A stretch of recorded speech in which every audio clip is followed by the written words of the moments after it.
اقرأ ليخرج جيلنا الحر الذي يبني جوانب صفحنا المهدود بالدين بالقرآن لا بثقافة غربية أو مبدأ مردود. بسم الله والصلاة والسلام على رسول الله وعلى آله الطاهرين أما بعد اللهم اشرح لي صدري ويسر لي أمري واحلل عقدة من لساني يفقه قولي. Donc on va continuer le récit d'hier. Donc pour résumer, c'est l'histoire d'une famille bédouine de Syrie qui décide de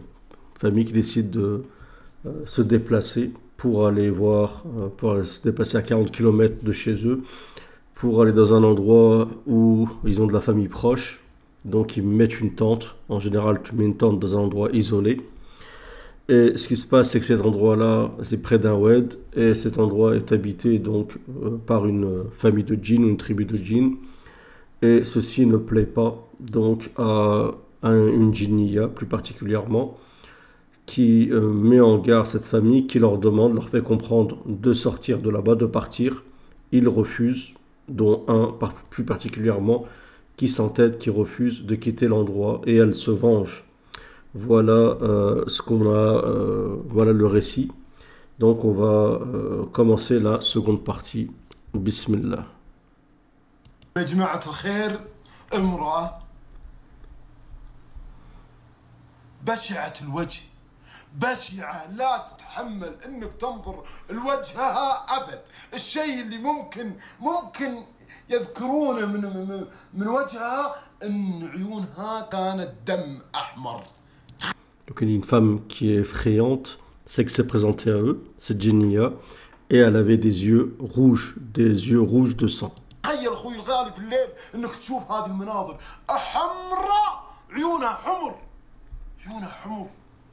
حمر. امر غريب اخر، شعرها يسحب في الارض، شعرها طويل الين الارض. Imagine-toi, il dit, tu vois ça la nuit, tu vois les yeux rouges comme ça, en plus elle avait des cheveux longs qui traînaient jusqu'au sol, mais vraiment des cheveux longs qui traînaient au sol. هم جالسين جنب بعض ما يدرون ايش يقولون. هذا العجوز قدامهم قالت لهم تشدون من هذا المكان، هذا مكاني. Donc eux, ils ne savent pas comment réagir face à cette djinniya, et elle leur a dit, cet endroit c'est le mien et vous allez partir. هذا مكاني ومكان ربعي، أنتم اعتديتوا علينا الآن تشدون من هذا المكان.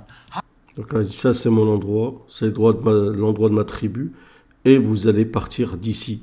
C'est vous qui nous avez en quelque sorte agressés, qui avez été injustes envers nous. Parce que les djinns, ils n'aiment pas quand tu vas chez eux, dans leur endroit. C'est pour ça qu'à la base, les djinns ont été isolés, comme vous le savez, dans les oueds, dans les maisons, dans le désert, dans le Sahara, à la base, hein, dans les demeures vides, ainsi de suite. Mais certaines personnes tellement les ont sollicités à travers l'histoire et sont mélangées à eux que eux, ils ont commencé à se rabattre sur les vides, dans les endroits habités, ainsi de suite, alors qu'à la base, ils sont censés habiter dans des endroits vides, d'accord, pour qu'il y ait une séparation et que chacun puisse vivre de manière tranquille et apaisée. هذا مكاني. شو اللي صار يا جماعة الخير؟ الخايف يجيب العيد دايم. حتى ضربة الخايف مميتة، يقول لك إذا ضربك الخايف اعرف إنه بيقتلك. Donc il explique que le problème c'est que celui qui a peur, il fait n'importe quoi. Celui qui a peur, il peut avoir une réaction irréfléchie, et il peut faire n'importe quoi. Par exemple, quelqu'un qui a peur, tu vas te battre avec quelqu'un qui a peur, tu es en combat, tellement qu'il a peur, il peut aller loin et te tuer. نقز واحد من الإخوان قال والله ما نشد. قالت تشدون، قال والله، قالت تتحملون، إذا ما بتشدون تتحملون الشيء اللي بيصير لكم. قال ما حنا بشادين. Il y a un parmi les frères, peut-être à cause de la peur justement, il a dit, on part pas d'ici, on reste ici, on partira pas. Elle a dit, vous allez partir. Et lui, il a dit, je pars pas. Donc il a insisté en fait, il s'est opposé à elle, il a dit, je pars pas. Et il a dit, par Allah, je pars pas. D'accord? Et elle, elle a dit, tu vas partir. ما احنا بشادين من هذا المكان ما احنا بشادين وهو يقول ما احنا بشادين عطتهم ظهرها وراحت. Donc lui a dit, je partirai pas d'ici. On partira pas de cet endroit-là. À ce moment-là, quand elle a vu que ils étaient entêtés, du moins lui était entêté et qu'il voulait pas partir, elle a tourné son dos, énervée, et elle est partie. يا جماعة الخير اختفت عن ناظرهم اختفت عن ناظرهم ما يشوفونها لكن ما في وقت بسيط إلا والشاب هذا. Donc elle a disparu de leur vision, elle est partie comme ça et ils l'ont plus vue. اللي قال لها والله ما نشد وقالت تحملوا ما يجيكم قال والله ما نشد إلا وهو يطير في السماء. Et donc elle leur avait dit, elle lui a dit à celui qui a dit je partirai pas, elle lui a dit tu prendras tes responsabilités. D'accord? Et peu de temps, un tout petit peu, donc après, un peu de temps après, qu'est-ce qui s'est passé? Celui qui s'était opposé, il a commencé à monter en l'air. C'est vraiment l'expression. وينزل للأرض يطير في السماء وينزل للأرض يطير للسماء وينزل للأرض ويصيح كأن أحد يضربه في بطنه يصيح يمسك بطنه شوي يمسك ظهره. Donc il monte en l'air et il descend. Et bien sûr, comme c'est une djinnia qui fait ça, eh ben en fait, on voit rien, on voit juste lui qui monte et qui descend, qui monte et qui descend, qui monte et qui descend à plusieurs reprises. C'est comme si quelqu'un le frappait dans le ventre et il se met à crier, quelqu'un qui lui tord les bras par derrière, qui le tortille, en fait, comme si tu t'amusais avec une patte quand tu fais ton pain. شوي هو طاير شوي هو نازل 7 مرات يطلع فوق وينزل من حاله توماتيك. اخوانه يطالعون فيه ما هم قادرين يسوون شيء. الاخ الاكبر قام يقرا القران سلاحه الوحيد وهو السلاح العظيم القران يتلوه ويذن. Donc ses frères ils voient ça et ils peuvent rien faire, personne ne peut rien faire et la seule chose que peut faire son frère et la bonne chose c'est il se met à lire le Coran, à faire l'adhan et sûrement bien sûr en paniquant. يصيح يا جماعة الخير أمر مريض ما تتمناه لعدوك فضلا عن صديقك ولا قريبك ولا زميلك ولا أي إنسان كان ما تتمناه لأحد أبد.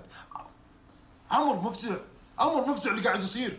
Il dit un truc de fou, vraiment une scène flippante et dit au point où vraiment tu ne souhaites pas ça même à tes ennemis.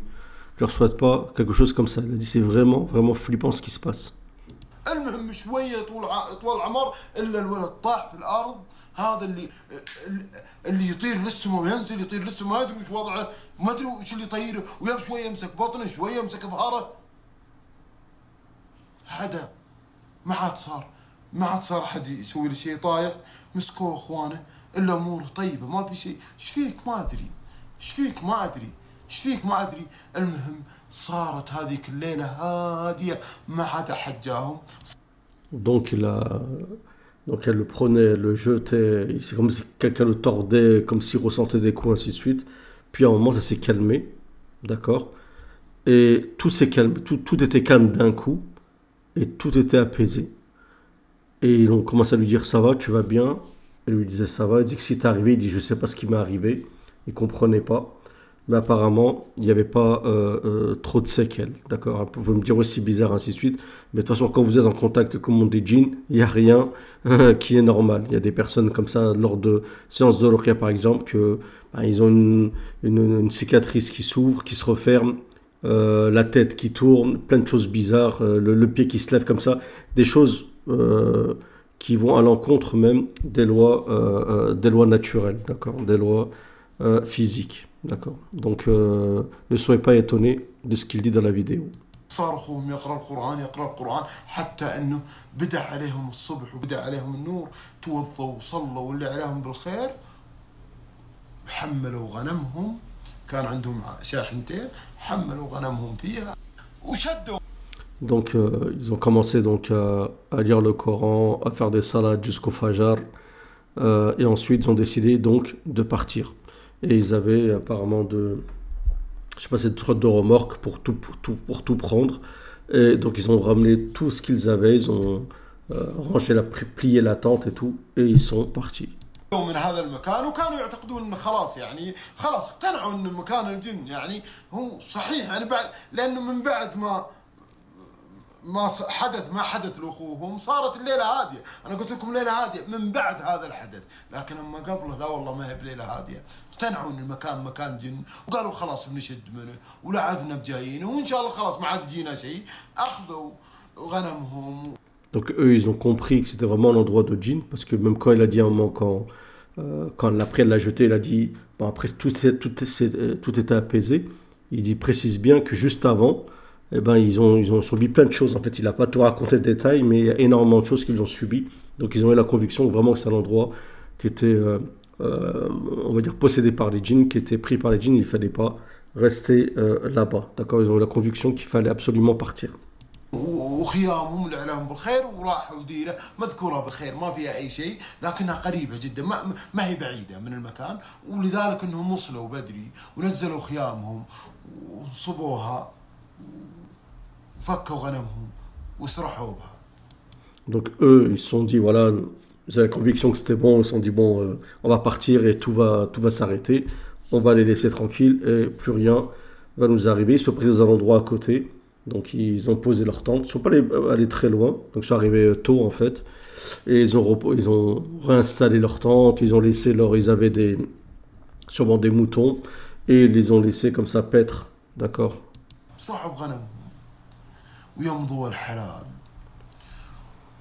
وبدأت طالت عماركم يعني بدأ يدخل عليهم الليل وتحديدا بعد المغرب. تخيل اخوي الغالي اختي الغاليه وش اللي صار وش اللي حدث يوم جاء بعد المغرب. شفتوا الشيء اللي صار الليله الاولى مع نفس الولد صار معه. Donc ensuite la nuit elle commence à tomber, on approche du Maghreb, et vous savez que le Maghreb c'est un endroit, à un moment après le Maghreb où le prophète conseille de fermer les fenêtres, de dire Bismillah, de fermer les portes et de ne pas laisser les gamins sortir, parce que c'est le moment où sortent les djinns. D'accord, ils aiment bien la nuit, ainsi de suite, ils aiment bien être tranquilles, ne pas être vus, voilà, ils ont leur moment, ils se déplacent d'ailleurs la nuit, ainsi de suite. Et donc il dit que ce qui s'est passé la veille avec le jeune qui a été pris par les djinns, elle l'a pris, elle l'a jeté, elle l'a frappé sur le sol, il s'est repassé en fait la même chose. صار الولد يطير السماء وينزل في الارض، يطير السماء قدام اخوانه ولا يقدرون ولا يستطيعون، لا حيل لهم ولا قوه في هذا الامر، ما يقدرون يسوون شيء، اخوهم يرتفع عن الارض وينزل مره ثانيه، يرتفع عن الارض وينزل مره ثانيه، يمسك بطنه، يمسك ظهره، شيء عظيم، ما يقدرون يسوون، لا يقدرون يمسكونه ولا يقدرون يقربون منه اصلا. Donc pareil, elle le prend, elle le monte en l'air, elle le redescend, elle le refrappe, elle lui met des coups derrière, elle le prend, elle le tortille, ainsi de suite. Ses frères, ils voient ça, ils peuvent pas agir, ils peuvent rien faire. C'est tellement violent qu'ils peuvent pas agir. Donc il y a un des frères qui crie, l'autre qui se met à lire le Coran.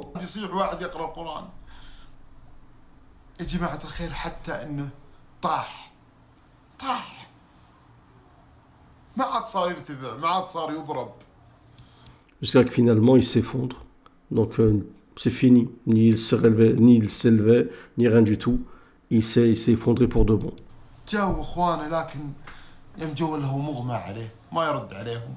شالوه يا جماعة الخير وركبوه بوحدة من العربات اللي عندهم وعلى المستشفى القريب منهم، المدينة القريبة منهم، راحوا ودوه المستشفى وأدخلوه المستشفى، لكن يا جماعة الخير جلس في المستشفى ساعتين ثم مات. Ensuite, donc, ils l'ont pris, donc ils avaient des moyens de locomotion, et ils l'ont ramené dans l'hôpital le plus proche, parce qu'à côté, il y a une petite ville, ou un grand village, je ne sais pas comment qualifier ceci, mais en tout cas, il y avait un hôpital, donc ils l'ont ramené là-bas. Et donc ils l'ont mis sûrement aux soins intensifs, mais 2 heures après, donc il est décédé, rahimahullah.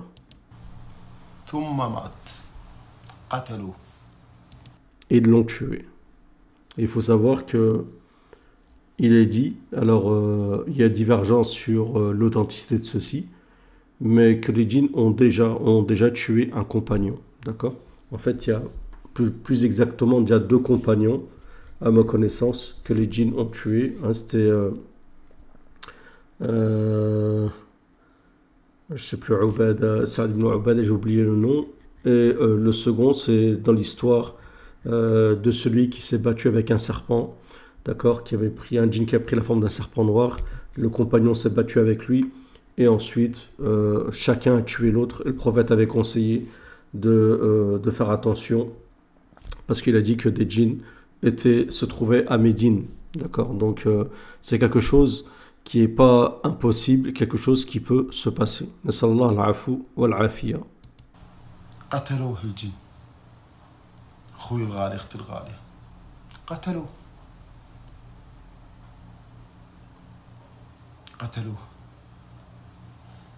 أسأل الله العلي العظيم رب العرش العظيم أن يرحمه ويغفر له ويتجاوز عنه.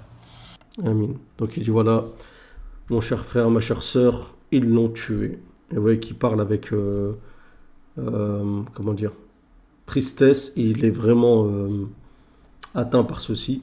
Et vous allez comprendre pourquoi. Et donc il dit voilà, qu'Allah Azza wa Jal lui fasse miséricorde, qu'Allah lui pardonne et qu'Allah Azza wa Jal élargit sa tombe. طبعا شقيق الأكبر هو من روالي القصة هذه. يعني هم في وضع صعب لن ينسون ما حدث لأخوهم. يطلبونكم أنكم تدعون. سبب إيصالهم لي القصة من أجل أن تدعون. Donc il dit voilà, le grand frère, c'est lui qui leur racontait l'histoire. Et il a dit ils sont vraiment pas bien, ils sont vraiment dans un état psychologique pas bien, ils sont pas, voilà, c'est difficile, c'est une grande épreuve.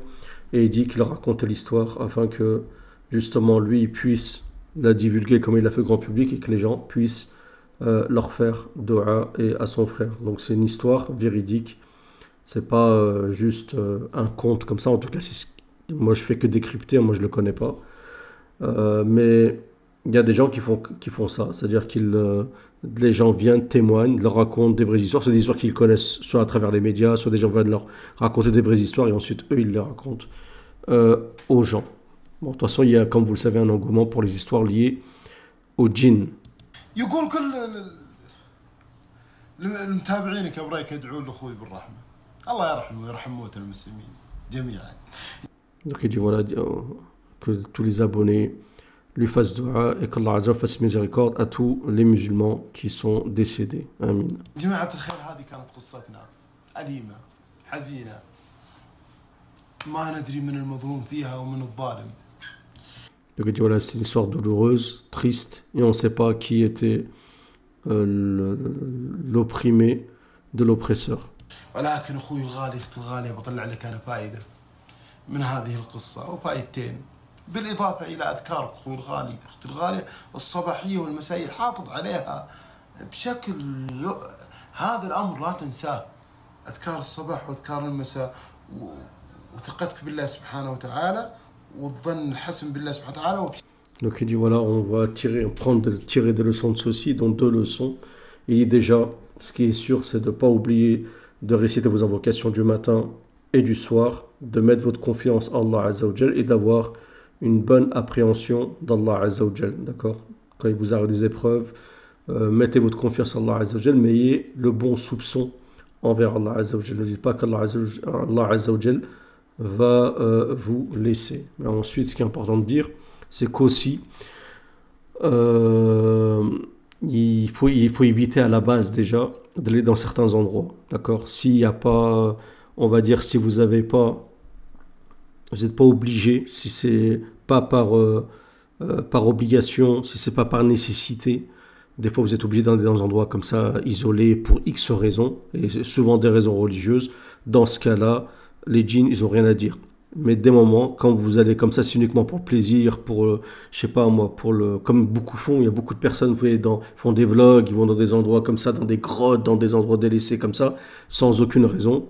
Il vaut mieux éviter au maximum, d'accord? Si vous sentez des signes, en général, ils vous préviennent, il faut comprendre il ne faut pas rester ici. Par exemple, quand ils ont entendu les tambours, la musique, ainsi de suite, ça voulait dire qu'il fallait pas, c'était occupé, il ne fallait pas rester dans cet endroit-là. Le mieux, c'était de partir. Mais, qadar Allah wa shafa'a. Donc, dans ce cas-là, s'il y a des signes qu'il faut comprendre, vous n'êtes pas le bienvenu, ce n'est pas la peine de vous entêter de rester. À part si, bien sûr, si vous habitez, excusez-moi, si vous habitez quelque part dans une maison, vous vous installez, c'est votre droit d'habiter, mais le mieux c'est d'essayer d'être juste et de prévenir, de discuter par la manière la plus douce, en faisant comprendre que voilà, que c'est votre droit d'habiter, que c'est mieux qu'ils partent, ainsi de suite. Et ensuite, si la méthode douce ne fonctionne pas, vous pouvez utiliser le Coran, la ruqya, ainsi de suite, d'accord? Mais il faut bien être armé pour ceci, d'accord? Comme comme le poème le dit, si ta maison est faite de cristal, ne jette pas des pierres sur les autres, d'accord? Surtout si les autres, leur maison est faite de ciment, d'accord? Donc,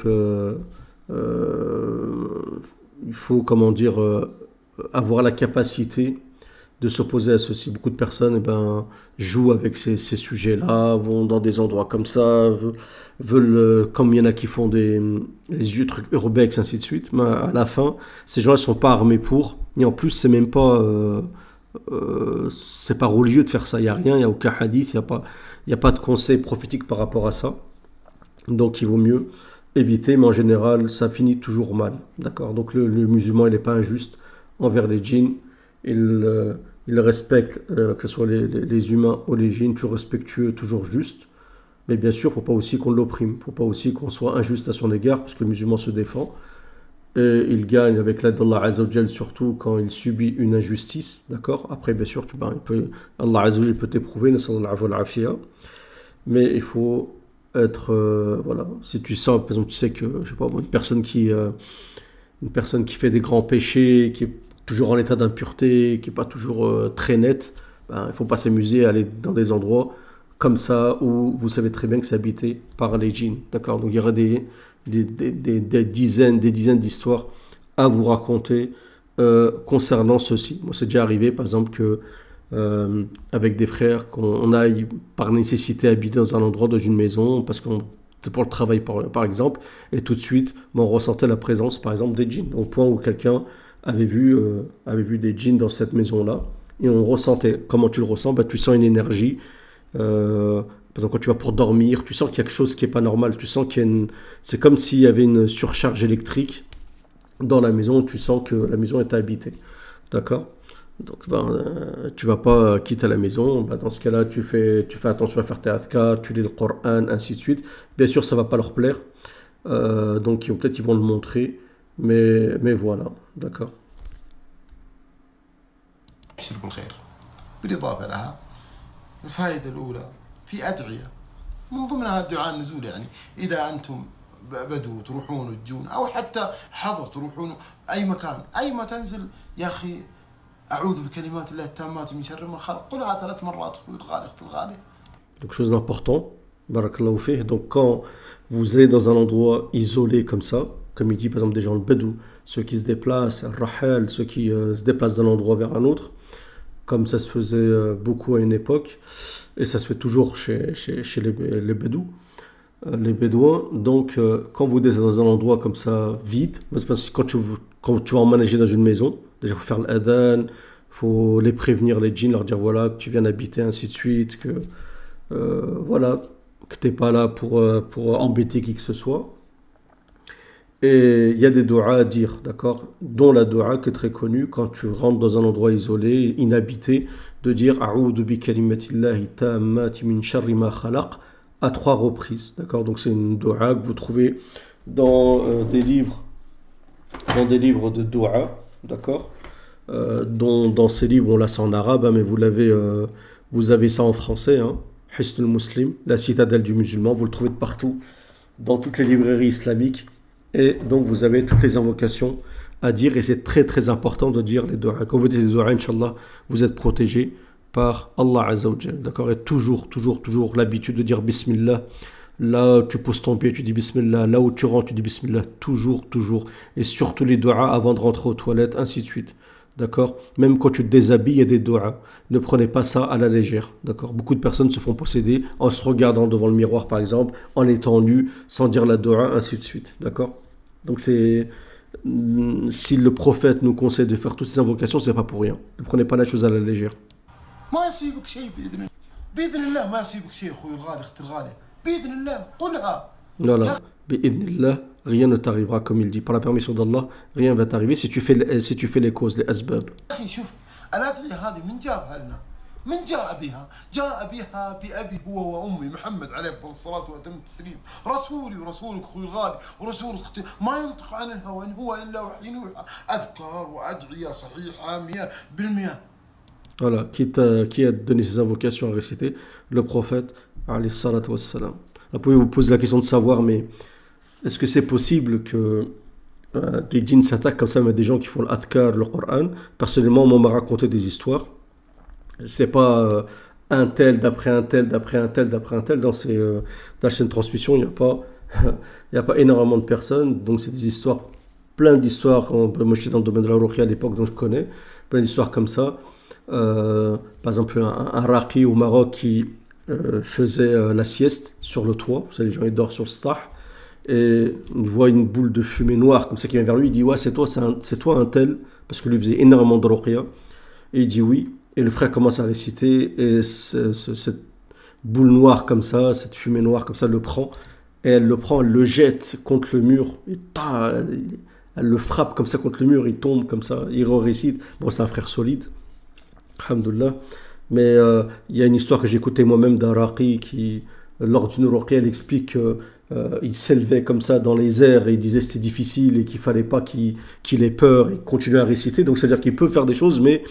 Voilà, quand tu es armé pour ça, c'est limité quand même, Allah Azza te protège, mais c'est pas impossible qu'il t'arrive des trucs de fou, donc que tu puisses te surélever sur les airs. Lors d'une ruqya, c'est arrivé. Moi j'ai écouté une vidéo d'un raqi, je sais pas si je peux retrouver la vidéo d'ailleurs, ce serait bien, comme ça je pourrais vous la décrypter, d'un raqi égyptien qui expliquait qu'il avait vécu comme ça une ruqya très très difficile, d'accord?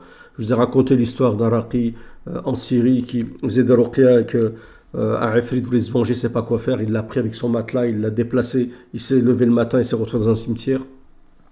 Plein d'histoires comme ça, énormément d'histoires que les raqis, des accidents de voiture, il y a sur internet des raqis, un raqi marocain connu qui a fait un accident de voiture, il y a énormément d'histoires comme ça. Mais l'essentiel, c'est de ne pas être injuste, de respecter justement les endroits qu'Allah Azza wa Jalla leur a réservés, les weds, ainsi de suite. Donc quand vous y allez, de pas faire attention à ne pas trop élever la voix, pas jeter des pierres. Il y a plein de choses comme ça, il y a un comportement à avoir, être tranquille et montrer que vous n'êtes pas hostile, vous n'êtes pas là pour empiéter, pour les déranger, ainsi de suite. Si vous sentez qu'il y a des signaux qui vous sont envoyés pour ne pas rester, il ne faut pas insister.